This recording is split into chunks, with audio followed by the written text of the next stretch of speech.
Bien, continuamos. Cuando nosotros trabajamos con funciones, lo que hacíamos era principalmente buscábamos información, buscábamos recabar ciertos datos.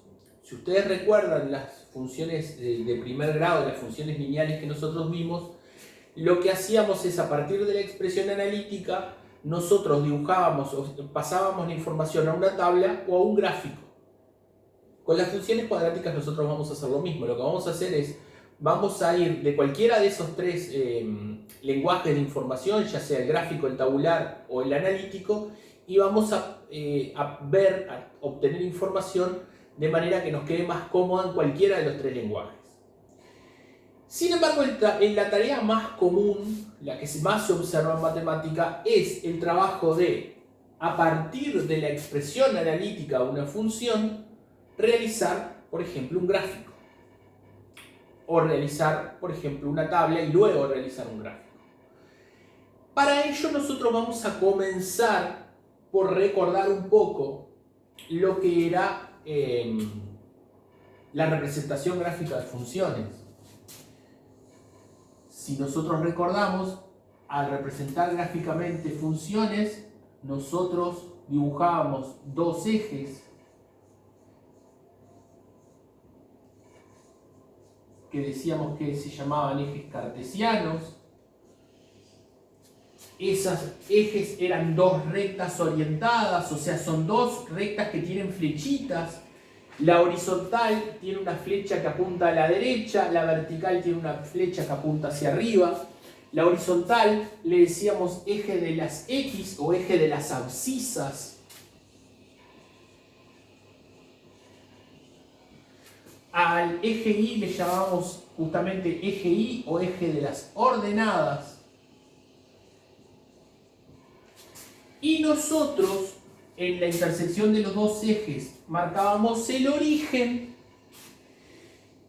y sabíamos que esas dos rectas eran perpendiculares entre sí. Yo les había comentado en algún momento que esas rectas no es que sean absolutamente obligatorios que sean perpendiculares, pero sí es sumamente conveniente. Entonces, todos los matemáticos respetan el hecho de que los ejes cartesianos son perpendiculares. No porque no se pueda hacer de otra manera, sino porque así es mucho más fácil un montón de cálculos que más adelante aprenderán.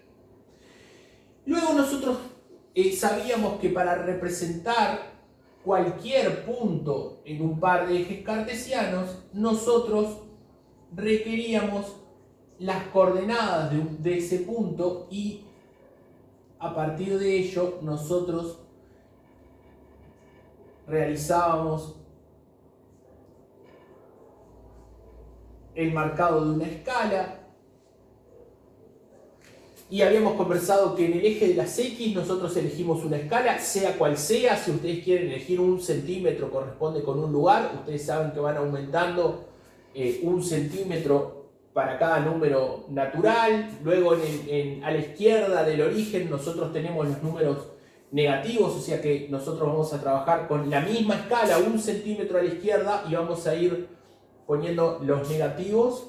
Luego hacia arriba vamos a ir poniendo 1, 2, 3 con la misma escala, o podían utilizar otra escala en el eje Y, porque no era absolutamente obligatorio que usaran la misma escala para las X que para las Y.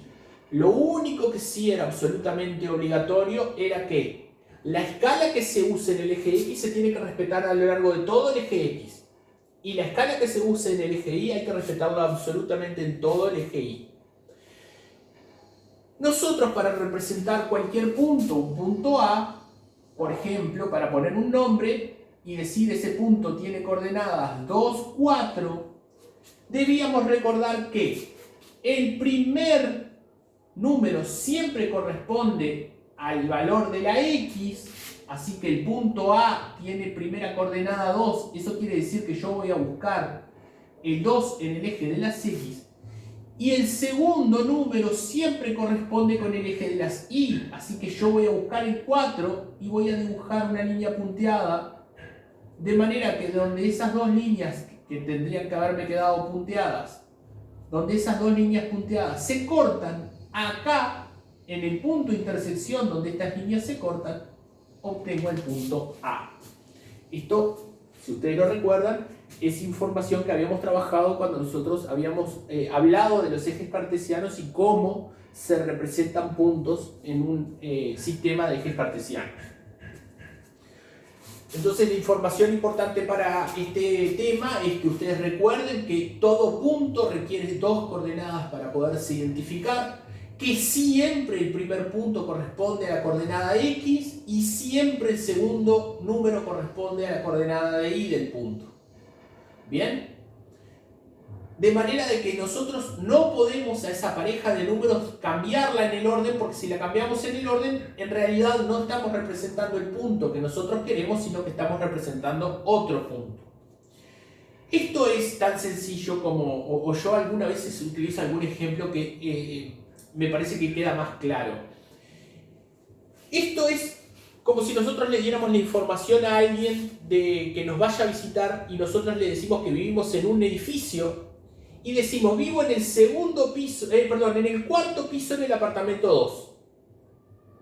Si yo a la persona le digo que vivo en el cuarto piso y en el apartamento 2, la persona sabe que tiene que subir 4 lugares y luego en el pasillo buscar el apartamento número 2.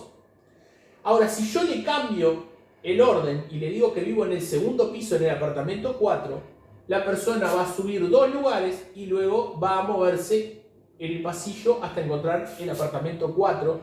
Y si ustedes razonan la diferencia, van a notar que no va a llegar al mismo apartamento si yo le digo 2-4 que si le digo 4-2.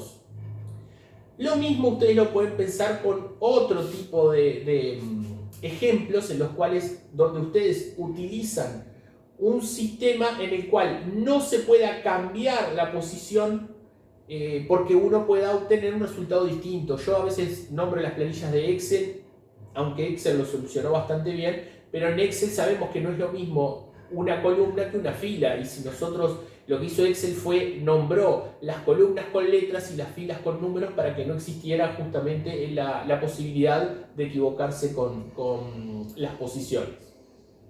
En fin, volviendo a esto. Nosotros vamos a representar la información a partir de las expresiones analíticas, por ejemplo, utilizando los ejes cartesianos. ¿Qué era lo que nosotros usábamos para este traspaso? ¿Qué es lo que nosotros muchas veces realizábamos para pasar de la expresión analítica a la representación gráfica? Bueno, nosotros teníamos que, a partir de la expresión analítica, podíamos dibujar una tabla y luego con esa tabla podíamos ir representando punto por punto todos los puntos que nosotros deseáramos sobre esos ejes cartesianos. Permiso, denme un segundo. Bueno, voy a comenzar con un ejemplo con números. Voy a tener una función cuadrática cuya expresión analítica es 3x al cuadrado. Si nosotros vamos a nombrar las características, vamos a decir que es una expresión incompleta porque solo tiene un término, es de segundo grado, es cuadrática porque x está elevado a la 2, y el coeficiente principal, o sea el valor de a, lo que nosotros habíamos dicho que era la a, vale 3. ¿Bien? Entonces voy a dibujar una tabla, voy a pasar del lenguaje analítico al lenguaje tabular. Voy a dibujar una tabla. Y lo que voy a hacer es, voy a elegir valores para la x. Por ejemplo, voy a elegir menos 2, menos 1, 0, 1 y 2. Estos valores yo los elijo. Pongo valores que a mí me resulten sencillos para luego graficarlos. Y lo que voy a hacer aquí es, voy a tomar esta fórmula, voy a tomar esta expresión, y donde dice x, como yo la x la decidí cambiar en primer caso por menos 2, donde dice x, voy a poner menos 2. Entonces, esta expresión me va a quedar 3, por lo que vale x, pero x vale menos 2, elevado al cuadrado. Si nosotros tenemos en cuenta el orden que aprendimos de las operaciones, nosotros tenemos que comenzar primero con la potencia. Entonces, la potencia es menos 2 elevado al cuadrado. Pensemos un segundo. Esto es menos por menos, regla de los signos. Menos por menos da más. Y luego, elevar al cuadrado es multiplicar la base por sí mismo 2 veces. Así que es 2 por 2. Así que el resultado de la potencia me da 4. 2 por 2, 4 y menos por menos más. Así que todo esto queda como 3 por 4. Acuérdense que yo uso el puntito para hablar de la multiplicación. Y en consecuencia, 3 por 4 da 12. Yo puedo decir que el resultado, lo que va a ir en este renglón correspondiente a f de x, el valor que corresponde cuando x vale menos 2, f de x vale 12. Voy a hacer el segundo renglón. Voy a cambiar la x por menos 1, que es el segundo valor. De nuevo voy a usar la fórmula que dice que tengo que poner 3, luego tengo que poner lo que vale x, que en este caso yo decidí que sea menos 1, y a eso lo tengo que elevar al cuadrado. Y voy a arrancar con la potencia. Menos por menos más. 1 por 1, 1. Así que acá me queda 3 por 1. Y por lo tanto tengo 3. Luego voy a calcular f de 0. 3 por 0 al cuadrado. 0 por 0, 0. Me queda 3 por 0 y 3 por 0 es 0. Bueno, y acá continúo. F de 1 es 3 por 1 al cuadrado. Esto es 3 por 1 y da 3. Y f de 2 es 3 por 2 al cuadrado. Esto es 3 por 4 y esto da 12. Podrán ustedes observar que acá sucede algo muy especial con estos valores. 12, 3, 0, 3, 12 se repiten. Bueno, eso es en consecuencia a una particularidad que tienen las funciones cuadráticas, que después lo vamos a analizar. Tomen el tiempo que ustedes necesiten para ver estos valores, cómo los calculé, repitan todas las veces que sea necesario, porque esto es parte de lo que ustedes tienen que realizar cuando llenen la tabla. Y una vez que ustedes tengan la tabla, que en realidad debió haber quedado más cortita, yo hice una versión muy larga, pero la tabla en realidad, como debe quedar, es menos 2 corresponde con 12, menos 1 le corresponde 3, a 0 le corresponde 0, a 1 le corresponde 3 y a 2 le corresponde 12. O sea, uno cuando dibuja la tabla no siempre le hace estas, digamos, todos los cálculos, no siempre los muestra. A veces lo hace en un costado y llena la tabla directamente con los resultados.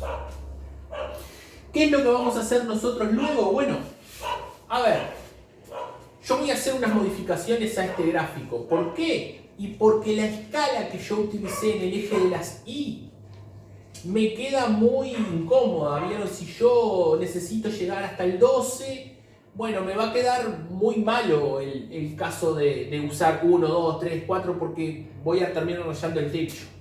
Entonces voy a usar una escala que vaya de 3 en 3. Así me queda más cómodo. Y voy a borrar este número. Voy a borrar este número este número A que yo había representado porque no lo voy a utilizar en este momento, solo valió para el ejemplo. Entonces, ¿qué es lo que voy a usar yo para la representación? Cada una de estas parejas de números. Entonces, el primer valor, el primer número que yo quiero representar es aquel que cuando x vale menos 2, f de x o y, yo le voy a cambiar acá y le voy a poner f de x, son equivalentes las dos cosas. Por ahora nosotros vamos a hablar de y y de f de x como valores equivalentes. Entonces yo voy a decir, cuando x vale menos 2, f de x vale 12. Acá tengo un punto, el primer punto. Luego voy a graficar otro punto, que dice que cuando x vale menos 1, f de x vale 3. Y acá voy a obtener otro punto, el segundo renglón. Tercer punto dice que cuando x vale 0, y vale 0. En la intersección de los dos ejes tengo el tercer punto.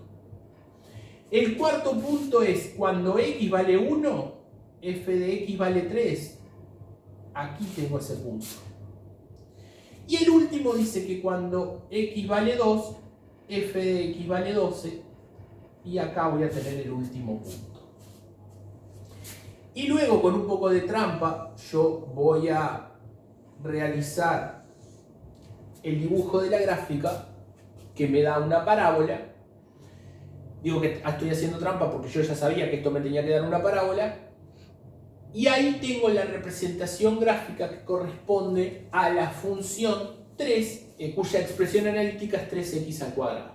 ¿Bien? Aquí tenemos un ejemplo de representación gráfica de una función cuadrática cuya expresión analítica es incompleta, solo tiene el término independiente, el término de grado 2. Lo que hicimos fue, tomamos la expresión analítica, pasamos al lenguaje tabular y luego realizamos una representación gráfica. Por ahora, esto es lo que vamos a hacer por la clase de hoy. Luego lo que vamos a hacer es ir observando distintas gráficas y vamos a ir discutiendo lo que va sucediendo con cada una de las gráficas dependiendo de los números que nosotros vayamos teniendo. Muy bien.